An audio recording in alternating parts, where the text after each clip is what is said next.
There are no rules when it comes to weddings. It can be exactly what you want it to be. And that gets me so jazzed to come to work every single day. 1, 2, 3. Hello, creatives. Welcome back to the ARC Creative Podcast. This podcast is all about digging into the minds of creatives, understanding their stories, digging into their creativity, and learning more about what motivates and inspires them to create so that we can take action to create ourselves. We hope to inspire you to become better artists and entrepreneurs by learning from the best in the arts and business. I am your host, Sachin, Khona, and I'm absolutely thrilled to have you here with me today. My guests today are the co-editors of Junebug Weddings, Carrie Schwab and Nicole Seligman. Junebug Weddings is the essential guide to planning a stylish wedding, offering utility tips, wedding inspiration, and vendor relations. Their goal is to help couples plan the wedding that they've always been dreaming about. Once their business began to thrive, Carrie and Nicole realized that they needed to be more selective in the bigger picture of their brand to raise their quality standards. By putting out the best of the best for the world to see, Junebug Weddings has gained a large following on social media and has set themselves up to be a beacon of wedding photography. Listen in on their tips for how to understand the company's vibe, how to get your portfolio to a higher quality, and how to master the art of social media marketing.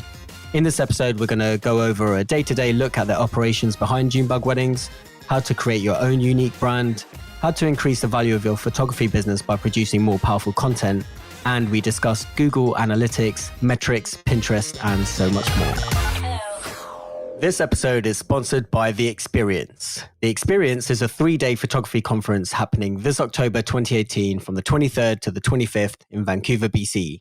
10 creatives will join us from all over the world, and very soon we'll be announcing 10 more speakers, each presenting for 15 minutes for our Big Ideas mini presentations. We have a 4th bonus day too for masterclasses in which our 10 keynote speakers will be teaching you hands-on in intimate settings so that you can expand your photography business and career. The Experience is for all photographers and creatives from wedding, portrait, commercial, fashion, and the fine art communities. The theme is the art and business of photography, and we want to continue pushing the bar by inviting teachers and industry experts such as today's guests, Junebug Weddings. So if you want to raise the bar for yourself, learn from the best of the best, be a part of a growing supportive community, and take part in our adventure day, then we really want to see you there. We also have a live karaoke evening and a huge party. And yes, that is live karaoke. Sing your favorite tunes out on the Fortune stage with a 4-piece band right behind you. Last year, this was probably my favorite night. So it's just so good, guys. You got to check it out. And we hope to see you there. Listeners to the show can save $100 on the ticket price using the code podcast at checkout. That's podcast at checkout. And if you're a student, get in touch for our discounted special student rate. Head to www.experience.thisisarc.co for more information. Hey everyone, my guests today on the Art Creative Podcast are the 2 editors from Junebug Weddings, Carrie Schwab and Nicole Seligman. They're speaking at the Experience this year in Vancouver, and we're super excited to have them there. And we're honored to have them drop knowledge on treating your small business like a media company. We'll talk about that and a lot more in this episode, but for now, I believe, Nicole, you have a background in domestic violence, and Carrie, you were a former insurance agent. So I guess I kind of wanted to start there. You've got such different backgrounds. How did you both end up in your current role as editors of Junebug Weddings? Yeah, we really do both come from very different backgrounds. I mean, yeah, I sold insurance, and I'm sure a lot of the creatives listening will understand that that was not the most stimulating of jobs. It was something I did right after college that, I thought I could build my own company from. And I found out, after selling insurance for, almost a year, that it wasn't what I wanted to do. But I did find myself really interested in the marketing side of things and also the blogging side of things. Like I would blog about how Medicare supplements could bridge the gap between what the government could give you and, what a health insurance provider could give you. And I found a lot of passion in teaching people how to understand and navigate the insurance world. And I think from that, I realized, this isn't the product I want to be marketing. This isn't what I want to be writing about. Let's go and find something more creative. To be honest, I stumbled upon a Craigslist post, and it was I couldn't tell if it was going to be a scam or if it was the real deal, but it basically said, I'm purchasing a website and I need someone to help me run the day-to-day of it. And yeah, that was kind of it. And I was like, I'm selling insurance. What do I have to lose? I'm going to contact this person and see what it's about. And it turned out to be one of the coolest opportunities I've ever had in my life. Wow. Yeah. So don't limit yourself. Don't think that you're not worthy of any opportunity. But yeah, that's how I got into Junebug and kind of a little history of what I was doing before Junebug. I'll let Nicole take it away from here. I love hearing your story because it's just so serendipitous, which I feel like is similar to mine. I had been working in domestic violence for a national hotline for almost 4 years and started experiencing burnout during that time. And there was a celebrity story that came out with a football player regarding domestic violence, and just suddenly violence was all over my news feeds and my social media, and it wasn't just at work anymore. And I realized I probably shouldn't be doing that work anymore, even though I'd been passionate about it for so long. Aside from doing domestic violence work, I had been a writer pretty much for my entire life, and I'd been running a style blog for myself, which I am still running now alongside doing Junebug Weddings. So I had all of this writing experience that no one was paying me to do. It was just something I did on my own. And so I was very fortunate that everyone involved with Junebug was able to sort of look past what didn't look like great qualifications to be an editor for a wedding blog necessarily, as far as what was on my job resume, but that I had been writing for myself, doing all of the blogging and marketing on my own for several years. And I came in and I interviewed, and it was really exactly what I wanted to be doing. I previously did social media for a wedding photographer in Austin, just sort of on the side to make some extra money as an early 20-something. And so I knew I loved this world. I knew that I loved weddings, and I was very excited about helping vendors promote themselves to couples. And it's so cool now that I get to do that every day and really connect the two worlds of loving weddings and wedding trends and making weddings feel your own with the incredibly talented artists that we get to work with every day. So I'm just super passionate and very excited that this is what I get to call my job. That's awesome, guys. And so with that being your background, and now you're both the editors of Junebug Weddings, could you go into a bit about how your roles are split and what kind of your day-to-day is at Junebug Weddings? And actually, we gave a bit of a description in the intro as to what Junebug Weddings is, but if you could tell the audience, I guess, from your perspective, what Junebug Weddings is. Yeah. So I really think of Junebug as, I guess, in two ways. So one, we are definitely here to help couples plan a wedding that they've been dreaming about, and that maybe they've been searching on the internet for things that inspire them and they haven't found it yet. But when they stumble onto our site, they feel like they've found their wedding home. And so we definitely want to be there for those couples. So you'll see on our blog, we have so many amazing wedding planning articles. And then kind of segueing into our vendor relations, we have all of these amazing recommendations for the couples coming to our website when it comes to what vendors to hire for their day. And Nicole kind of touched on this earlier, but one of the most fulfilling parts of our jobs is getting to work with such talented people all around the world, planners in Italy and photographers in Vancouver, and getting to connect those people with the readers who are coming to our site. So that's kind of like a broad overview of how I view Junebug. In terms of my own personal responsibilities with Junebug, I would say I'm kind of like a Jill of all trades. I manage all of the day-to-day and strategy, and I even manage everything down to the billing. So I stay pretty busy, but I think when it comes to my role, one of the coolest things that I get to do is work with people like Nicole who, come on board to Junebug and are super passionate about what we're doing, and having relationships with the rest of my team members where, we're going to go to Vancouver and speak at a conference, and it's going to be amazing. And we're going to be like so passionate and excited about it together. That's like a really cool, fun perk of being the general manager and editor in chief at Junebug. That's awesome. And yourself, Nicole? Yeah. So kind of piggybacking on what Carrie was saying, I think that one of the things that's most inspiring about what we do at Junebug is that there's a lot of what I think of as like prescriptive information on the internet for what weddings should look like. I mean, the wedding world is so niche. It's not something you need until all of a sudden you need it. And so a lot of people don't have any familiarity if they've never been married before, which I would say is most people getting married. So the only point of reference they have is, you know, what their aunt did when they got married, or their older sister, or their sorority sister, or, you know, someone who's maybe a little bit older. And weddings have changed so much since then. And weddings don't have to look the way that they used to look. And so being able to help people come to our site and find ideas that they didn't even know were possible for weddings, you know, whether that's ditching the entire big wedding process and eloping somewhere cool, or incorporating your favorite TV show into your vows, or, you know, writing your own playlist, creating your own playlist for the processional and the recessional and your first dance songs and things like that, that there are no rules when it comes to weddings. It can be exactly what you want it to be. And that gets me so jazzed to come to work every single day. And I completely agree with Carrie that like being able to work with the vendors who make those things happen is so thrilling and exciting and fulfilling.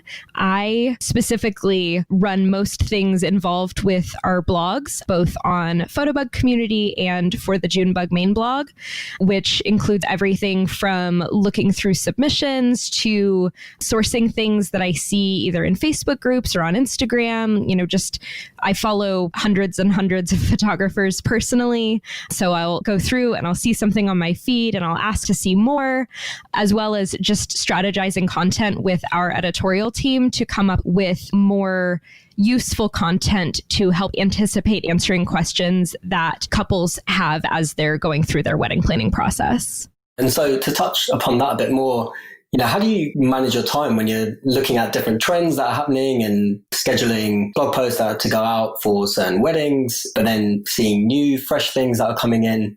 How do you kind of manage all of that? Because there's a lot of different trends that are happening all the time and things change also very quickly.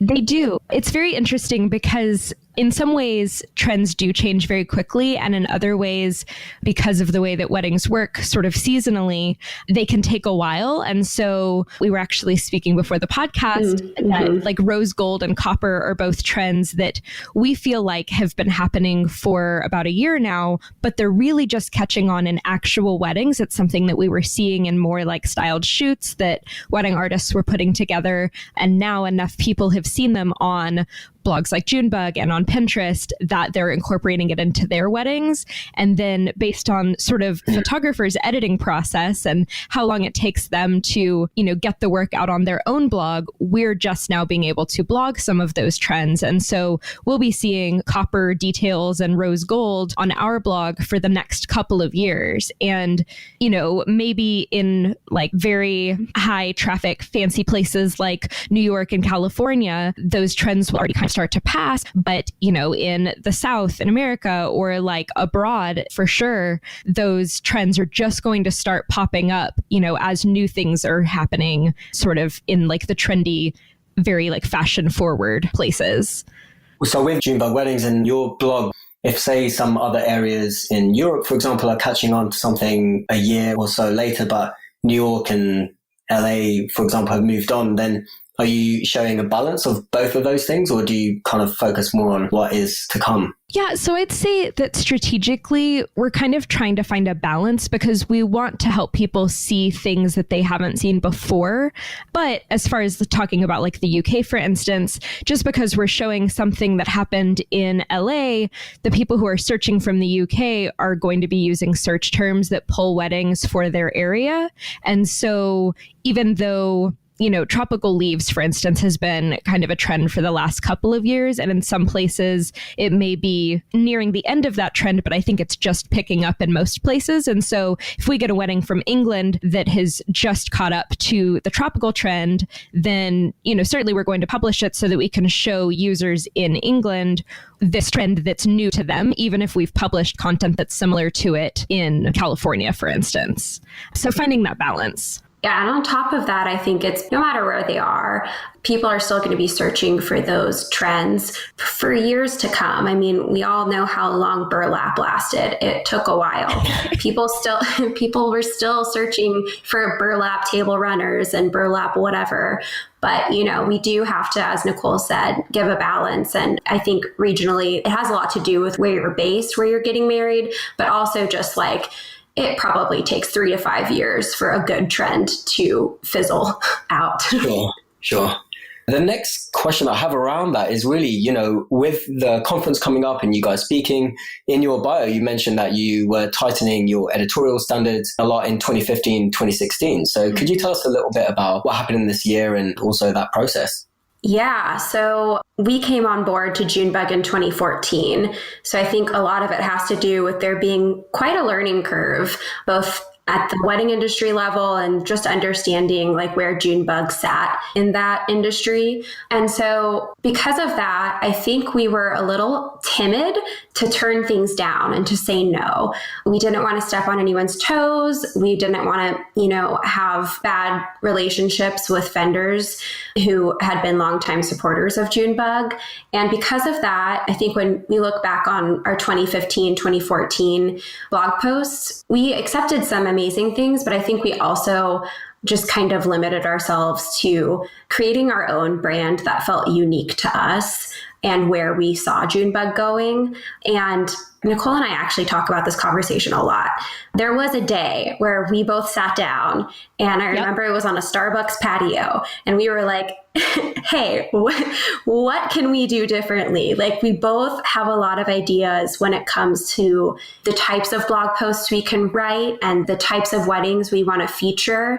But what do our standards need to be? And we really talked it out. So everything from discussing, we're going to be a lot more discerning and selective with the weddings that we take. And we hope that in making that decision, that couples coming to our site will really be wowed by everything that they see. Because at the end of the day, our blog is for couples. It's for couples who are coming to our website to plan their weddings. So in addition to being more discerning with the type of work we were accepting through our editorial submission forms, we were also talking about kind of bigger picture, long-term strategy, where Junebug hadn't been known to put out a lot of advice pieces. So we call them utility posts. And so what we're referring to when we say a utility post is something that when a couple comes to our site and they read it, they are getting like very detailed information over like a specific wedding planning topic. So a utility post might be something like how to plan your wedding day timeline. So Junebug in the past wasn't producing that content. And because of that, we were missing out on answering those questions on the internet, if that makes sense. Like, people had those questions on the internet, but we weren't giving them answers. So Nicole and I really sat down at that dang Starbucks and we figured out, here's what we're going to do. Here's the path, where we are now at point A and how we're going to get to point B. And so in 2016, we really started pushing out a lot more of these utility posts and wedding planning specific content. And then we also were more discerning when it came to the weddings that we took. And I'm not kidding you, in the first year of this new strategy, our blog traffic was up 100% year over year. Wow. It was actually insane. And, it was a big leap for us to take. Like I was saying, we were scared. We didn't want to cross anyone. We didn't want to say no when someone felt like, hey, this wedding is my favorite wedding that I've ever photographed. Will you feature it? That's a horrible position to be in, to tell someone like that who feels that strongly about their work that, hey, that doesn't fit what we're trying to do on our blog, but it doesn't mean, that what you're doing isn't great. So it took a lot of courage, but I think looking back on it, it was so worth it. It was so worth it in every way. I just want to jump in. I think one of the big things that we decided when we shifted our perspective is that we want to produce content that's so good that anyone who comes to the site goes to the vendor directory knowing that anyone in the vendor directory could be able to produce content that good. And so just because someone who advertises with us the particular wedding that they sent us, which a lot of the time when we have to decline a wedding, it has very little to do with the photographer and so much to do with all these other variables just in what's going to provide value to a couple who is planning their wedding. And that's really what we mean when we say utility, is that it's the value that someone is coming to a blog to answer a question. What should my bridesmaids wear? What should I put on my tables? What songs should I play at my wedding? And so we want to answer those questions. And by choosing weddings that provide that value, we're bringing in more traffic to the site and therefore more traffic to the vendor directory. And we want to represent the best of the best in our vendor directory with the best of the best on the blog. Totally. At the end of the day, it's really a win-win for everyone. And that's the solution we were trying to find. So we're really happy with how that big decision in 2015, at the end of 2015, has shaped up. Awesome. And so with our photographers who are listening, maybe somebody's a photographer who's been shooting weddings for 2 or 3 years. They've built up a portfolio and they need to have this day on a Starbucks patio for themselves, to really figure out where do they want to go with the direction that they're shooting weddings in, and what sort of work do they want to put out, or how do they need to clean up their own portfolio so that it reflects the sort of audience or the sort of couples that they want to shoot. And that's quite a big undertaking to do. And, you had each other and your team at Junebug Weddings, but for the solo wedding photographer, and this applies to portrait, commercial, and all kinds of photographers really, do you have any advice for them as to how they could get that system or process going? I think one of the big things is looking into their own content to see what value they can provide with what already exists.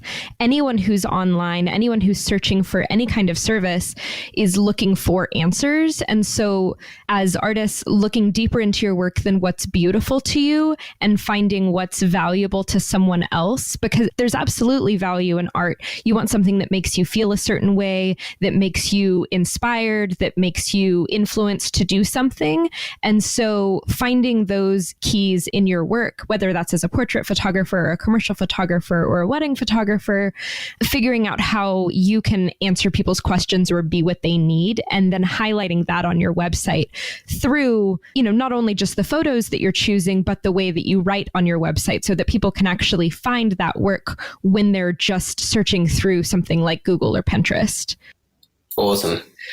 Your presentation at ARC, I'd love for you guys to touch a little bit upon that. And in October, it's really, I guess, in line with what we're currently talking about right now. Would you be able to share with our audience a bit more about what you'll be speaking about this October? Yes. So one, we are both just over the moon excited about this talk. We are so passionate about the subject and we can't wait to bring it to ARC.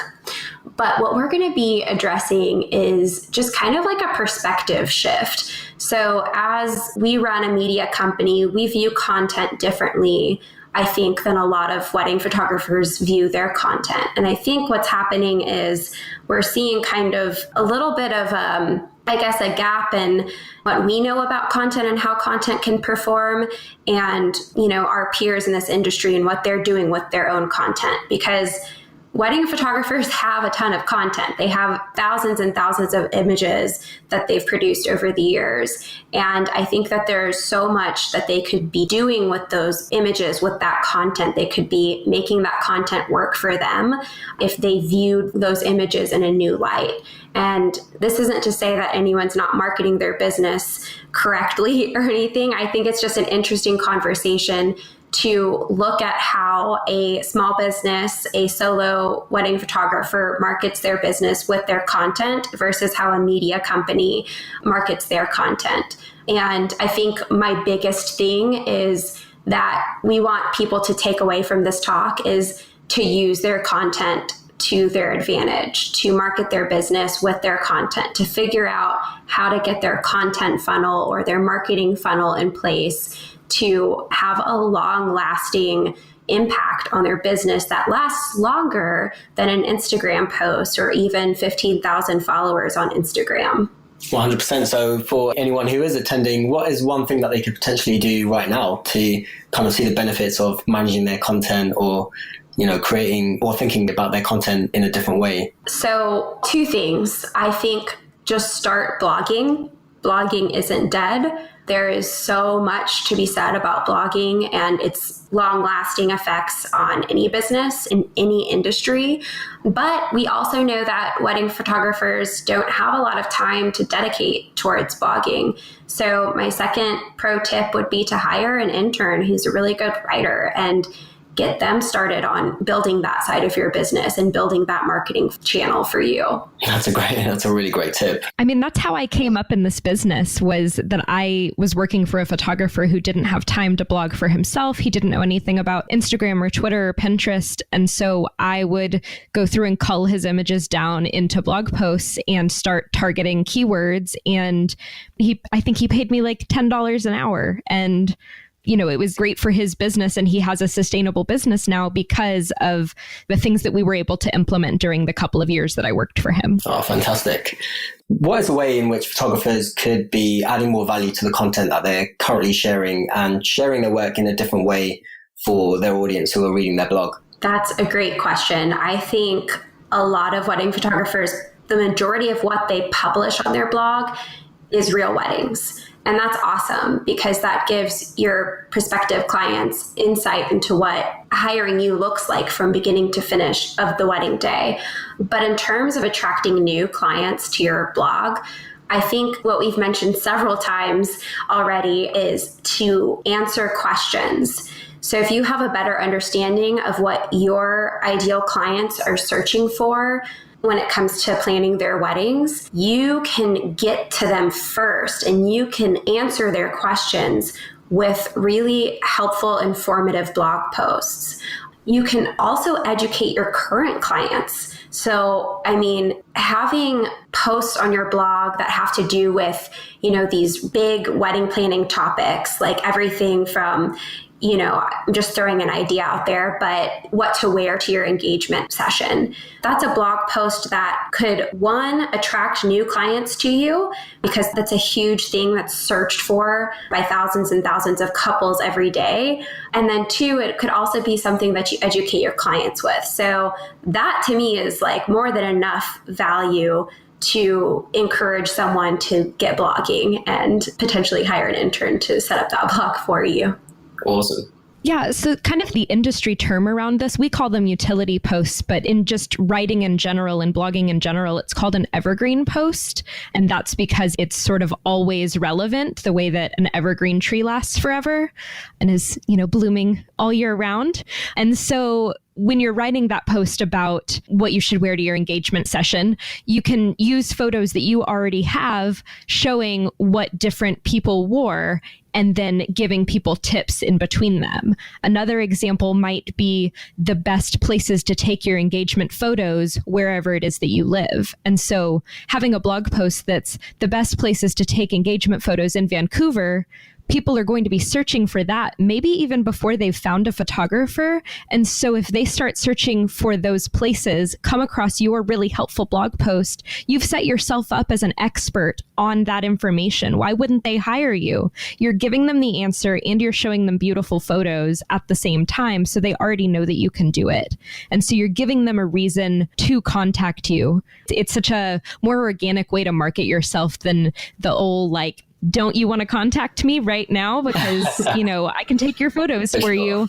You're setting yourself up as an expert. And so finding other blog posts like that, if you look through your content and you notice you photographed a lot of stylish bridesmaids, maybe those weren't your favorite photos to take, setting up the bridesmaids in a little line and taking that same portrait in every single wedding. But you also probably have, if you're shooting let's say 20 weddings a year, you have 20 different sets of bridesmaids that you can showcase in a blog post. Just throw them all in there and show, here's examples of bridesmaid style ideas for 2018. That's something that can trend, that answers a question that your content does without you having to do anything. You took that photo and someone paid you to take it, and now you can use it to market yourself.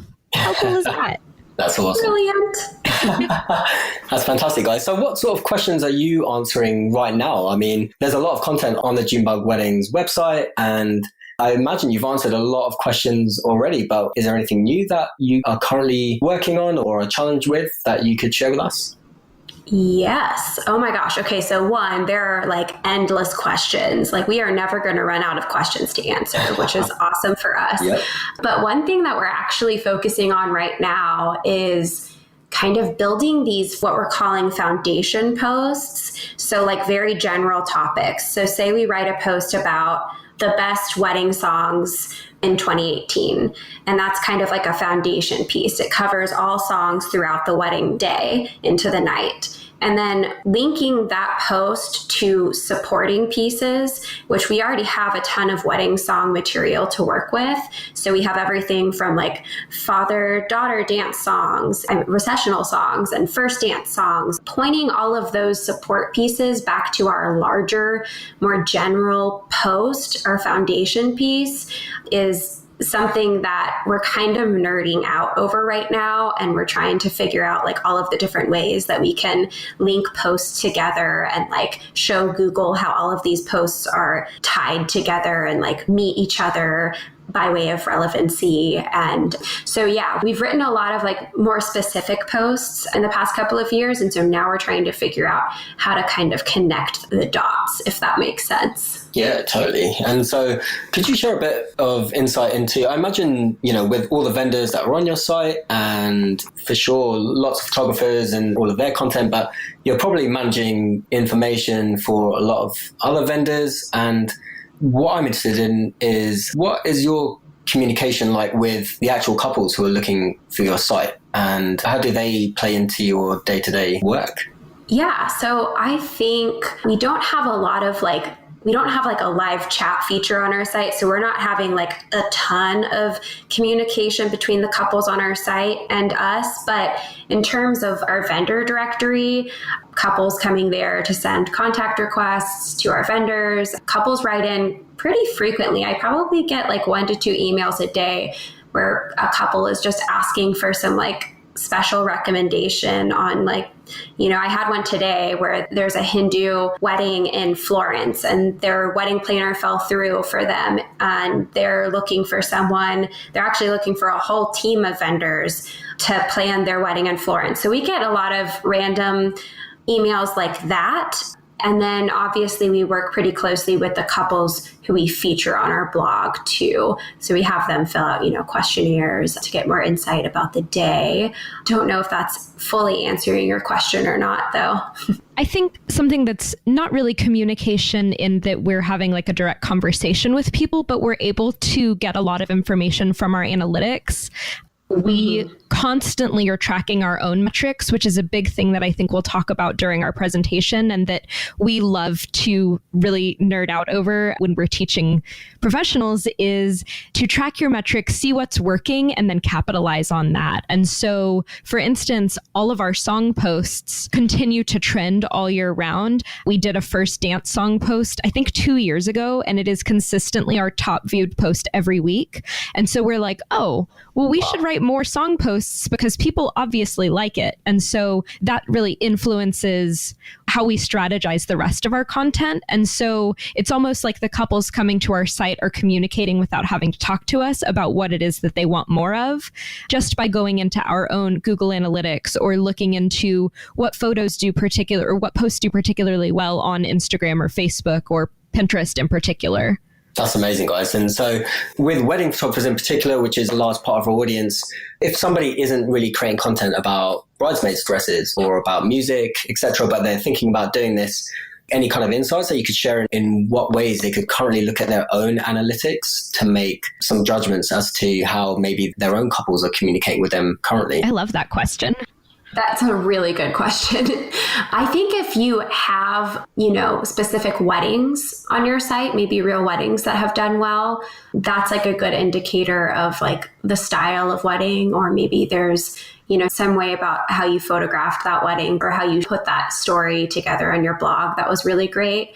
But I think my bit of advice here might just be to take the leap and start writing a few planning posts and track how those do over time. Because if you haven't written any, there's not really a great way to know how they will do. And I think that's one of the things that we struggled with back in the end of 2015 is we really didn't know if our couples were going to respond to that new type of post that we wanted to produce more of.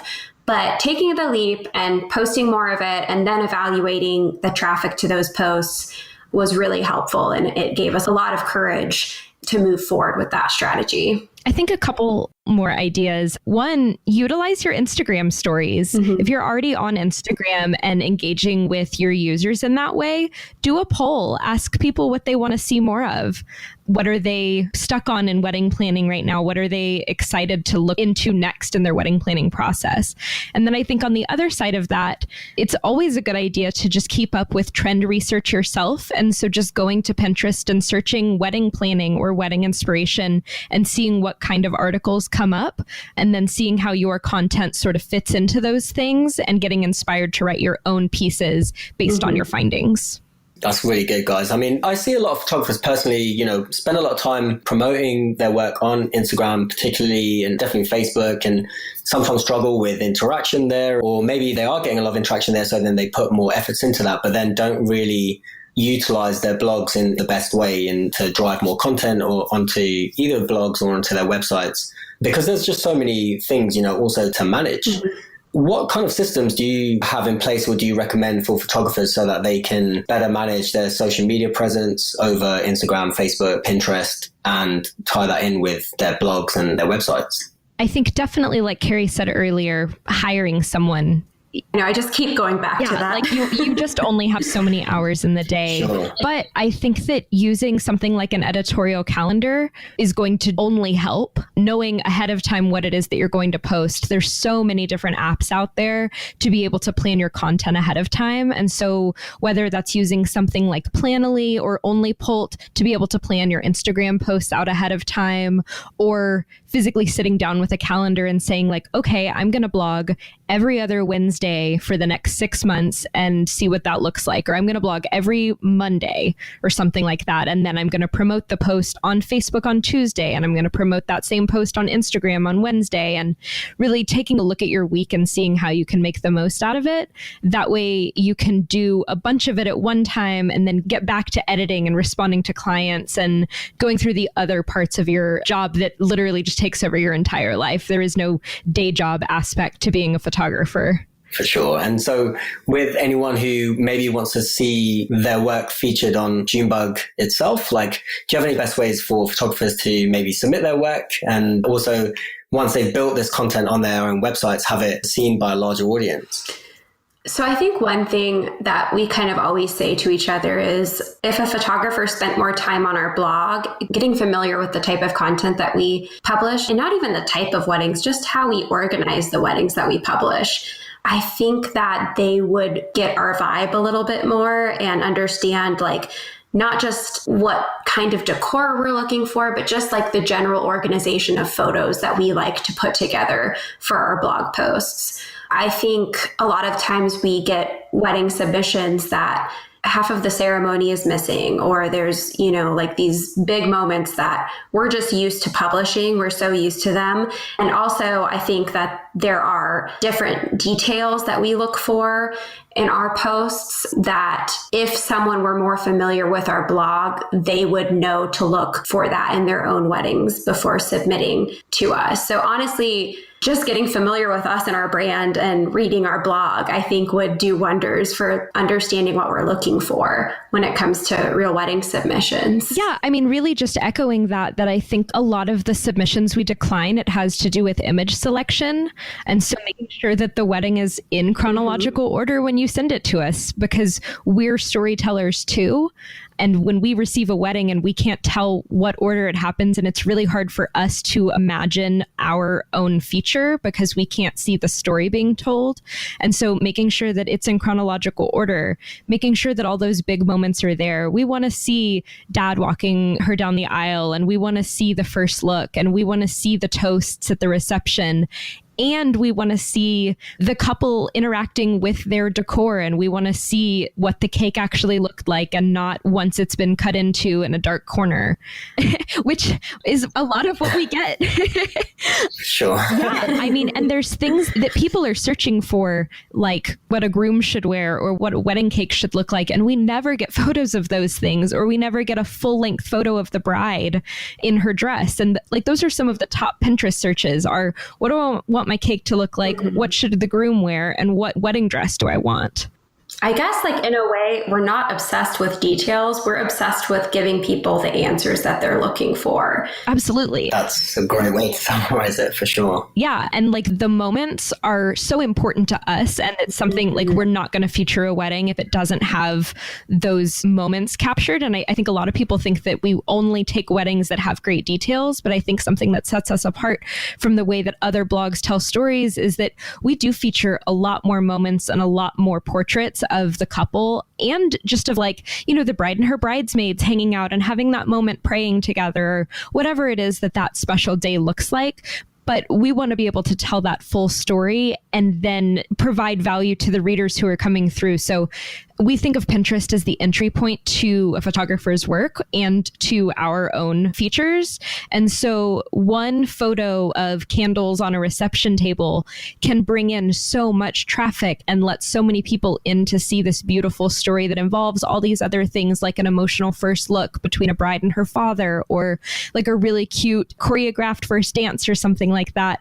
But those aren't things that people are searching for on Pinterest. They're looking for what to put on their reception table. And so it's all about the balance of the storytelling and answering the questions. For sure. And so on Pinterest, you know, if somebody's searching for these things, and we're seeing quite popular dresses pop up or quite popular destinations and things like that, in what ways can photographers and even blogs like yourselves kind of encourage a bit more diversity in what we're seeing online? Because there's things that could potentially be popular, but they're not being shown because somebody who's searching is seeing a certain style or a certain type of wedding. So how could we encourage a bit more diversity in the sort of work that we see online?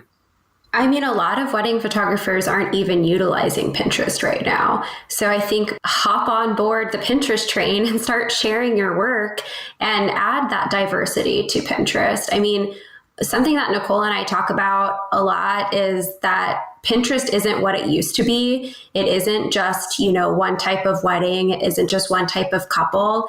It has become a lot more than that. It has become a lot more than what the stigma attached with a Pinterest bride is.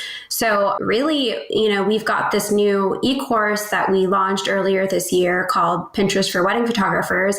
And our whole thing with that course is, like, we have a whole lesson in that course that talks about how that misconception is really leading to missed opportunities, because Pinterest is such an impressive search platform.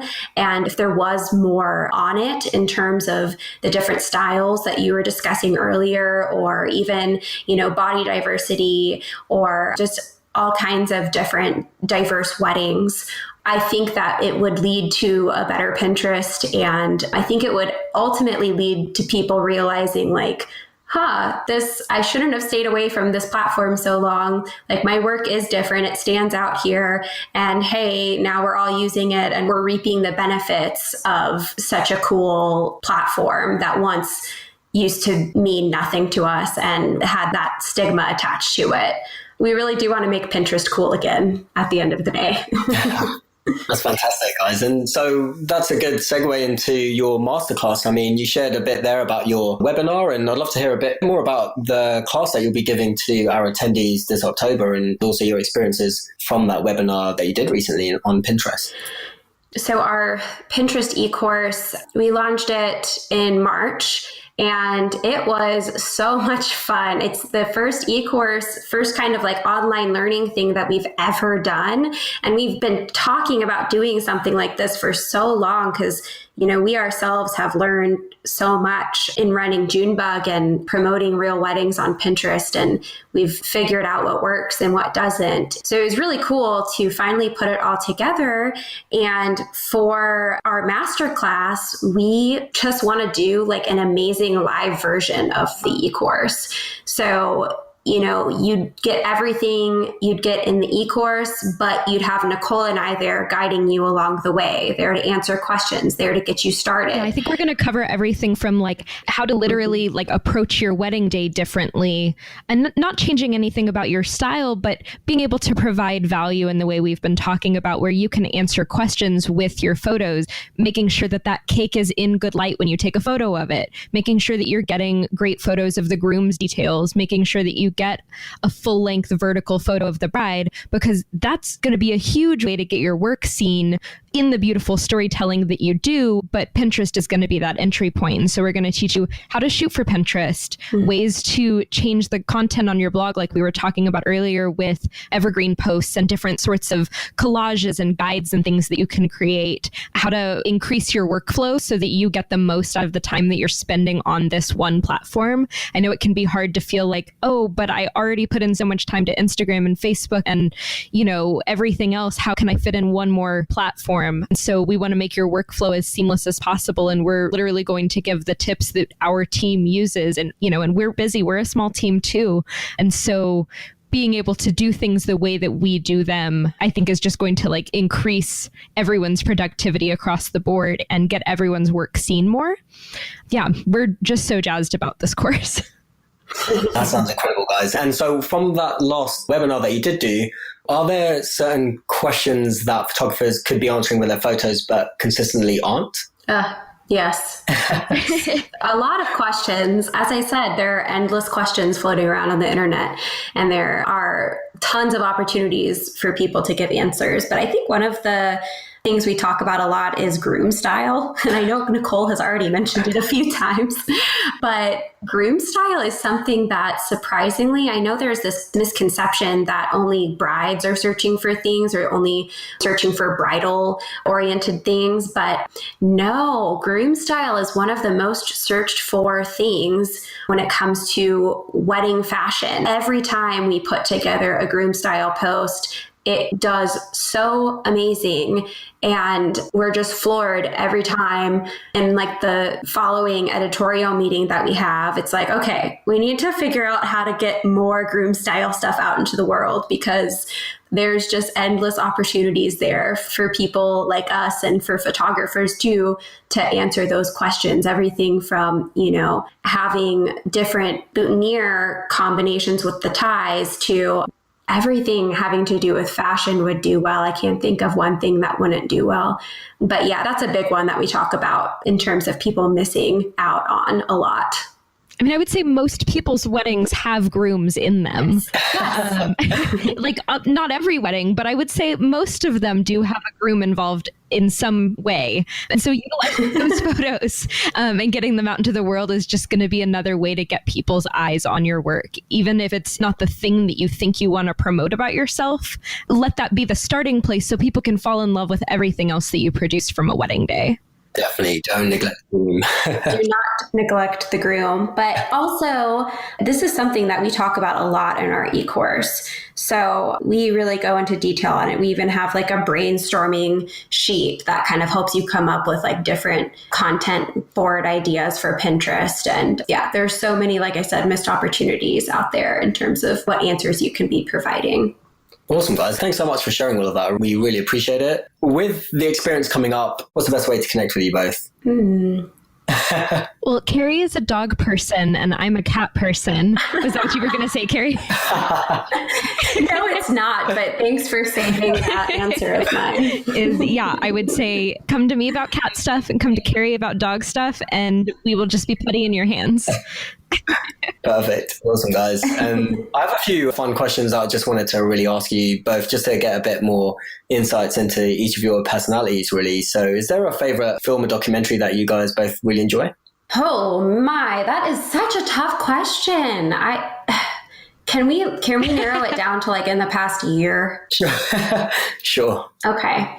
I saw a ghost story on an airplane last November, and I bawled my eyes out the entire time openly on this airplane. And I have never watched a film that moved me so much before. But in terms of like my whole favorite film of my whole life, No, that's impossible.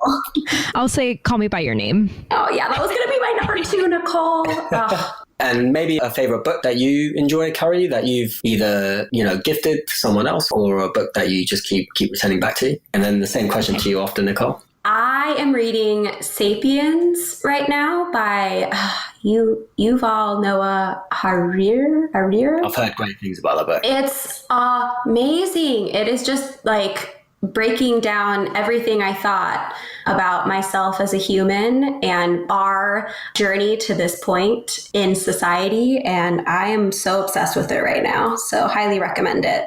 I am reading a book right now called The Road Back to You. I'm a big Enneagram nerd. I'm an Enneagram type 3 with a 4 wing. That's another great thing to talk to me about. I will definitely be asking everyone what their Enneagram type is, but it's all about the different types, and it's kind of like a primer into that entire system of understanding yourself better. So it's great. We'll leave links to each of these books and then recommendations at the end. Is there a website besides Junebug Weddings that you both regularly visit or follow? Yes, www.photobugcommunity.com is our brand new website that we just launched last Tuesday. So I guess whenever this comes out, it'll be pretty solid and have all of the bugs worked out. But other than... Oh, sweet. Congratulations. Sorry, I have to do that little pitch. For sure. No, go for it. What other websites do we read, Carrie? I feel like we talk about Refinery 29 a lot. I was going to say, that was going to be my first. But I want to clarify that it's really more of like an inspiration for Junebug than it is for me, the content is a little lacking, but I love how they market their content and all of the fun things that they're doing with their content. That's awesome. Are there any other sort of websites that you guys get inspired by or look up to and get inspiration from? Really more a person than a website, but I love everything that Melissa Griffin does and stands for. And I think she is such a shining beacon in small business entrepreneur circles. And she has amazing courses, but she also has all of this amazing free stuff on her website. She has a great blog, and then she does all of these free guides and webinars. And I really look up to her as a fellow, I guess, boss lady and marketing queen. Yeah, she's pretty cool. She does it all. Marketing queen. She really does. Fantastic, guys. And with all the wedding photographers that you guys follow and see online, are there any ones that maybe we should be looking out for? And which photographers, potentially outside of weddings, do you both really enjoy the work of? Outside of weddings, I'm a huge fan of Jimmy Marble. I love the colors. I'm very into fashion photography. Pretty much anyone I would name would be a fashion photographer. That's sort of my world outside of weddings. And he just did Ariana Grande, I think for Vogue, which was super exciting. And all of the photos are freaking gorgeous. Awesome. I'm a fan of We Are the Rhodes, so Chris and Sarah Rhodes. I love just their kind of California nostalgic vibes that they have. And they also work with a bunch of really cool celebrities. And I just think that they're bringing something new to the commercial side of the industry. Fantastic, guys. I guess my last question would be anywhere that you both really enjoy traveling to, or the last place that you both travel to? Well, we were both just in Banff, which was amazing. Yeah, that was a life-changing experience. It was so incredible. Yeah, we took a team helicopter ride. We kind of thought we were going to die the whole time, which was just, obviously. So we feature a lot of weddings with helicopters. And for the longest time, we thought those were just the most luxurious, crazy, over-the-top weddings. And finally, Jim Pollard actually clued me into this one. So thanks, Jim. They're not that cool to people who live in mountainous areas. But us being from Texas, we think that any wedding featuring a helicopter or just our 11-minute helicopter ride is a once-in-a-lifetime experience. So yeah, it was a great trip for that and many other reasons. Awesome, guys. Well, really appreciate your time today with us on the Art Creative Podcast. And yeah, is there any kind of final closing things that you want to leave the audience with that is either going to see you in October or those who are listening online? we want to meet you and become friends with you. So please come say hi. We want nothing more than to be as involved in this community as possible. And Sachin, thank you so much for putting all of this together. You know, I was talking about Melissa Griffin being a positive force in her industry. I think you're equally as positive, and you're just like a shining example of professionalism and just dedication. Yeah. And I really value that from you. So, yeah. Really appreciate it. I love the community and it's a pleasure to do it. And yeah, again, thank you so much for your time and for sharing all that you have. You've given us a lot of great insights and tips and ways in which we can be more productive and create better content and answer the questions that are being asked online. So thank you again for all your time, and we're stoked to see you in October. Yay! Can't wait. So, how did you find that? To learn more about Junebug Weddings, they can be found online at www.junebugweddings.com and on Instagram, Facebook, Twitter, and Pinterest at the Junebug Weddings. Get in touch with Carrie and Nicole. Please tell them what you thought and tell us too. One of my key takeaways from this episode is where we discuss creating content that resonates with our ideal client, helping them in their search and answering their questions in advance, and really being the expert. But how about you? What was one thing that your action from today and from this episode? Please join the conversation. Use the hashtag #TheArcCreativePodcast. Tweet us at ArcThisIs and tell your friends about us. You know, share it on your Instagram stories and start a conversation with us. We would absolutely love to hear from you.